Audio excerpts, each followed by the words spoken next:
Rogério, bom dia. Bom dia. Me chamo Denis. Estou encantado com esse. Estou encantado aqui com esse evento. Uma história, uma trajetória maravilhosa sua. Quando eu vi que você era o sócio do Diniz, então encantou mais ainda, porque eu, quando era garoto, nós trabalhávamos com uma empresa e a gente vendia para o grupo dele. Eu vi uma vez, e assim, pequeno, garoto, né? Olhei. Aquela imagem assim, intocável. Cara, isso aí. Então, assim, hoje eu estou no papel de líder, gestor, tá? Nós somos uma empresa de software nacional, é uma das maiores do país, inclusive. E hoje eu estou gerenciando a filial, a nossa unidade de negócios aqui em Vitória, tá? Eu sou paulista, falo carioca e sou apaixonado. E se apaixonou por moqueca? Me apaixonei. Eu sou encantado, eu estou há 5 anos no Espírito Santo. Eu acredito muito na economia desse estado, muito mesmo. Hoje a gente trabalha com software, com tecnologia principalmente. Então, o que eu queria falar com você é o seguinte, né? Eu queria saber sobre a sua trajetória e liderança, até o ponto ali que você conheceu o Diniz e cresceu o seu negócio, colocou a Wine em nível nacional, uma empresa tão grande, uma potência muito bacana, toma o vinho. Meu pai no Rio de Janeiro compra vinho de vocês também. Eu lembro. Bom, como que a gente nessa trajetória chegou até ter como sócio o Abílio, né? É engraçado, Diniz, assim, eu já falei isso tá público, né? Em algumas das minhas apresentações, ou podcast, ou palestra, tem lá, ou entrevistas, tem lá isso documentado, que é o seguinte: eu quando resolvi empreender, foi lá em 2001, época dos fax ainda, cerca de tecnologia. Fax era um equipamento extremamente moderno, né? E até hoje eu fico impressionado com aquele negócio. E aí, assim, quando a gente começou, eu sou vendedor de profissão. Então, comecei minha vida toda profissional, e minha profissão até hoje, vendedor. Então, eu já vendi várias coisas, já vendi para supermercados, já trabalhei em atacados. E a minha relação com o supermercado é como você falou aí. Eu entrava nos supermercados, ia aí em São Paulo para fazer algum curso, agora eu passava no Pão de Açúcar e tal, nunca tive o prazer de... Mas eu já lia tudo, já sabia quem era o Abílio, já sabia quem era o empresário. Assim como eu lia muito sobre esses grandes empreendedores e empresários no Brasil, o Jorge Paulo Lemer, o Gerdau, todos esses grandes nomes. E aí, quando foi em 2003 que eu realmente abri o meu primeiro negócio, que foi o primeiro e-commerce de vinhos do Brasil, chamado Estação do Vinho, em 2003. Aí eu vendi em 2008. Em 2008 eu abri a Wine, já foi o segundo.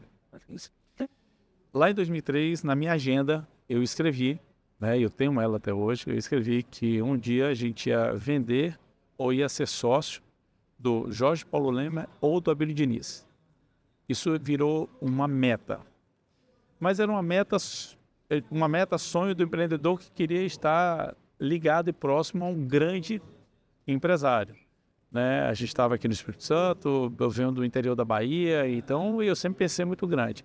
E beleza, aquilo ficou lá, eu vou continuar trabalhando, deu tudo certo. Veio a Wine, a gente começou a ter uma relevância e começou a ser uma autoridade no assunto de e-commerce de vinhos, de logística, de operação. Eu tinha estudado bastante o modelo da Amélia, que foi um dos primeiros e-commerce de supermercado, se não o primeiro, que foi do Pão de Açúcar, lá no final da década de 90. Então também já tinha isso como referência. E aí, conversando, crescendo, fizemos a primeira rodada em 2012. E aí, quando foi em 2016, a gente estava fazendo a segunda rodada de captação. Tinham 5 empresas internacionais, 5 fundos internacionais querendo investir na companhia. E na reta final, apareceu mesmo um e-mail com uma proposta para a gente bater um papo da Península, que é o fundo de investimento da família Diniz. E aquilo ali, naquela que eu olhei aquilo ali, eu falei, que é isso? Aí, vamos conversar. Quando fomos conversar, a gente começou a conversar lá. Não, a gente já está acompanhando vocês e tal, faz sentido aqui, aquela coisa toda, como investimento do Abílio. E aí o Abílio queria conversar com vocês. Eu falei, opa, claro. Aí eu conheci o Abílio no final de 2015. Final de 2015 eu conheci o Abílio. E a gente começou a conversar. E aí, nessas conversas, chegou um momento que a gente precisava definir com quem seguir, né? E aí eram 5 empresas multinacionais e a empresa do Abílio. E a gente decidiu, obviamente, eu, junto com os meus sócios na época que entraram em 2012, a seguir com a Península, uma empresa brasileira, uma empresa que tinha como um empresário de referência o Abílio, que a gente acreditava que ia agregar, como agregou muito para a companhia. E ali, além disso, eu tinha um quesito pessoal que era um check em um sonho, né? E isso eu falei para ele. E quando eu fechei, no dia de fechar o contrato, estava eu, ele, a esposa dele, estavam os executivos da Península, eu levei algumas coisas para ele, emblemáticas para mim, que foi a minha agenda, onde estava escrito isso, e levei a Exame, a revista Exame, que naquela época era muito linda, que em 2013 saiu uma matéria do Abílio, matéria de capa, estava ali, 6, 7 páginas falando do Abílio, da disputa dele com o Carrefour, aquela coisa toda. E exatamente, terminava a matéria do Abílio, quando virava a página, era uma foto minha com a matéria da Wine. Então eu virei para ele e falei, eu falei com ele, Abílio, olha só, a gente está junto há muito tempo, você não sabe. Aí eu conversei com essa questão do vendedor, né? E aí a gente tinha que fazer isso, tinha que fazer, tá aqui, ó, 2003 eu anotei isso aqui, 2013 a gente estava junto aqui, a gente tem que... Aí ele falou, acabou, é para fazer o negócio. E aí a gente começou a ter essa relação. Então para mim foi uma grande honra, né? Uma realização de um sonho e uma grande oportunidade. Realmente abriram muitas portas, me levou para um local de visibilidade maior do que eu estava e fez da Wine, ajudou, né, que ele fez, ajudou a Wine a continuar o seu projeto, que é isso que é importante, porque ela já tinha um projeto, já era uma empresa consolidada, muito grande no Brasil todo. Então essa aqui foi a trajetória e como a gente chegou lá nesse ícone do varejo. Infelizmente nos deixou. Incrível, incrível. Você falando um pouco, né, dos investidores, por exemplo, ou sócios que você fala, a gente visa isso muito na nossa empresa, na nossa companhia. Tá? A Alterdata hoje ela é a 5ª maior empresa de software do Brasil, totalmente nacional, totalmente brasileira, capital próprio, são 2 sócios. Então isso você vê também que é um diferencial, de repente, para alguns empresários hoje ou investirem ou terem investidores em eu quero um apoio de alguém, uma potência dentro do mercado nacional, que é totalmente nacional. Um parceiro estratégico. Isso, um parceiro estratégico, falando assim, mas totalmente nacional. Uma pessoa daqui, nossa, né? De região. E onde eu queria realmente falar é sobre isso. Por quê? Você trabalhou como vendedor, teve a maior potência aí de vinho, até hoje é muito bem falada. Só que você precisou de tecnologia para que essa mágica fosse acontecendo. E aí, sobre essa tecnologia, o que você me fala, por exemplo, do Espírito Santo, do nosso estado? O que a gente pode estar trazendo de tecnologias para que isso aconteça em mais empresas menores que estão com essa tua visão de crescimento? O que você falaria sobre essa parte de tecnologia? Eu tenho uma visão muito clara com relação à implementação de tecnologia nas empresas que estão começando ou na sua fase intermediária. É caro, ainda é muito caro, por várias questões, que seria aqui um podcast só para falar de valor, de precificação e tal.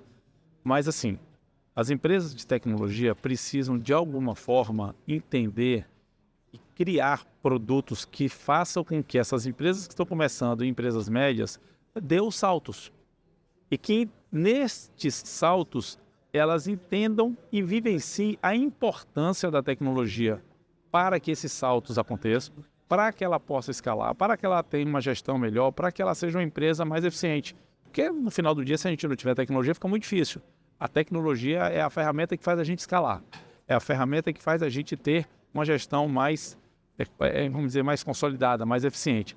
Então assim, mas é muito distante da grande maioria das empresas empreendedores, por causa de custo mesmo. O cara fala assim, poxa, eu vou continuar no meu Excel, aqui no meu Word, no meu caderninho, e vou comprar, e vou abrir mais uma loja, e vou fazer a minha loja online, eu vou botar aqui um RP, eu vou botar aqui um sistema. O cara fala, cara, tá caro, tá distante.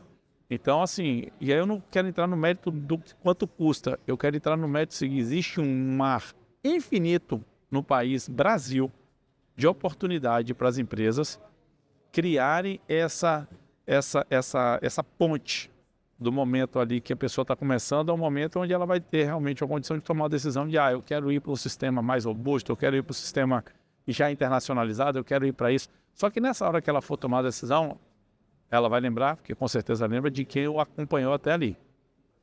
Vou te dar um exemplo. A Wine é uma empresa de mais de 1 bi. Agora, depois de 15, 16 anos, está se fazendo uma transformação no seu sistema de gestão, porque nas aquisições que a gente foi fazendo, algumas empresas já vieram com alguns sistemas mais modernos e estruturados globalmente. E a gente virou uma empresa global, porque a gente tem unidade no México, está abrindo em outros países.